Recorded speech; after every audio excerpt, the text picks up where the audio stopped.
Hello Booksties, welcome to today's video. Today I'm gonna be doing something a little different. One of you guys asked me if I could make a video talking about how I publish my books and how I got into the whole writing process. I'll try to make it as quick as possible because I know this is a very specific type of video that might not interest everybody, but in case there are any of you out there who are either authors or interested in becoming an author, then this video is for you. First things first, there are a couple of things that I do that have really helped me with the writing process. First one being creating a Pinterest board, and this could have either pictures that are related to the way the characters look or the location looks, or it could just be a vibe. And I feel that having a visual always helps you create and bring that vision from your mind onto paper.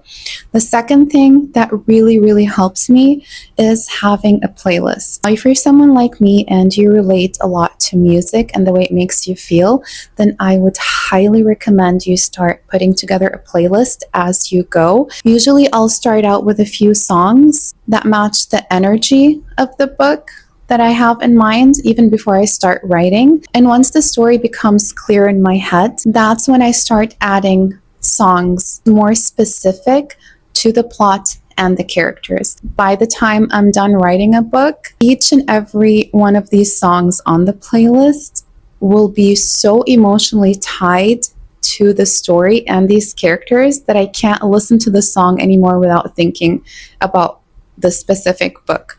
Now, as for publishing, I am an indie author. What that means, I independently publish my books through Amazon. Now, if you also are interested in publishing your own books through Amazon, I would recommend watching videos on KDP. I will be linking those things down below in the description box as well. That's how I started teaching myself about KDP. KDP is Kindle Direct Publishing.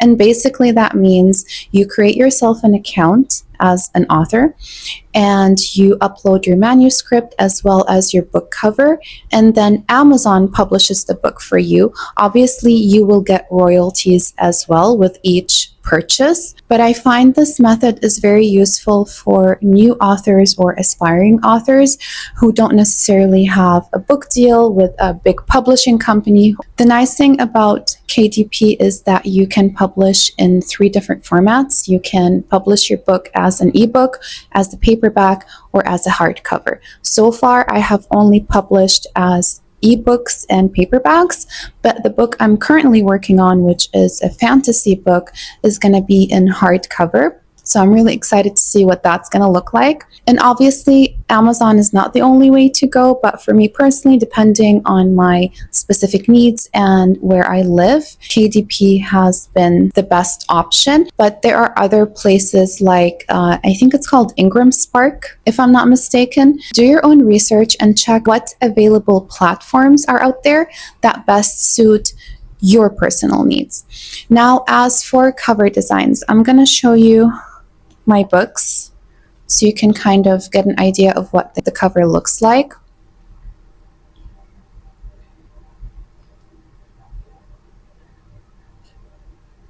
For this book, if I hadn't been Adam, I designed the whole cover on Canva, and the cover for this book, Underneath the Stars,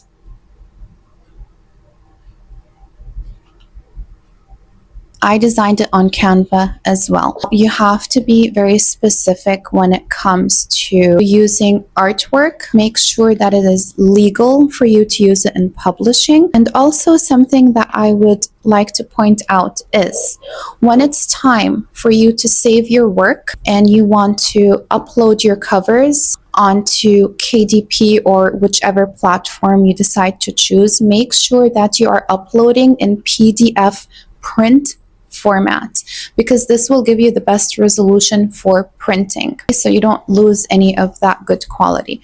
Because as you can see here, the resolution is actually quite nice and the colors are very vibrant, even the font. When it comes to finding the measurements for your book covers, this is also included part of the KDP account. There is something called the KDP Cover Calculator. You put in the size of the book. They have different sizes that you can choose from. You put the number of pages, what kind of paper you would like, if it reads from left to right or right to left, depending on the language. You can also choose if it has colored images on the inside or not. And then the calculator will tell you the size of the cover that you need to use. Then you can click and download it and use it in your app, whether it's Canva or any other app that you're using to create your design.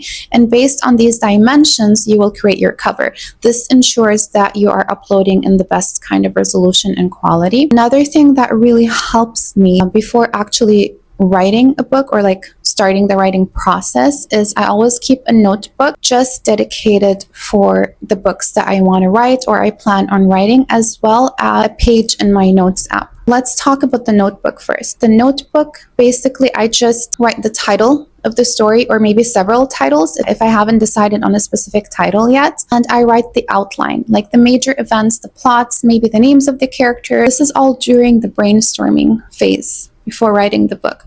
And as I go, I start adding details to the stories or to the characters, or if there's a plot twist, I start adding details regarding the world building or the magic system. So this way, when it's time to actually write the book, I have the foundation. As for the Notes app, it's very, very handy to have, because if you are a writer or if you're interested in writing, if you are a creative person at all, you know that creativity will hit you at any given moment. A lot of times I would be out and about. I might even be in the car. Sometimes I will even hear like dialogue between the characters, like a really good quote or something. And I'm like, oh my God, I have to write it down.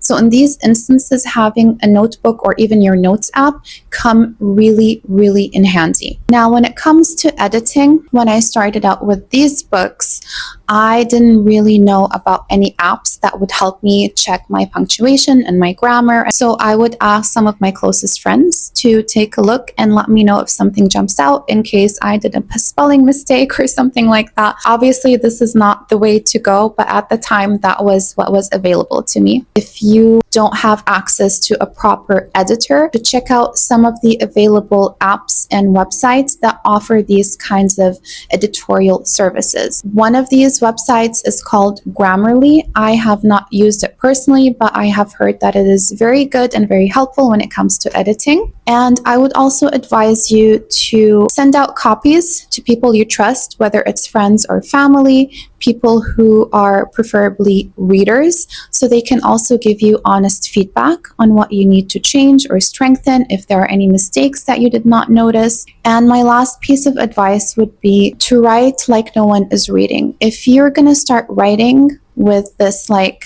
concept in your mind that you have to please a specific audience, you will end up not being authentic in your work and it will show. Just write for yourself. Even if you end up not publishing, that's fine. Just write for the sake of writing. All right, Booksties, I hope you found this information useful if you are interested in writing or if you are a writer. And I will see you in the next one. Bye!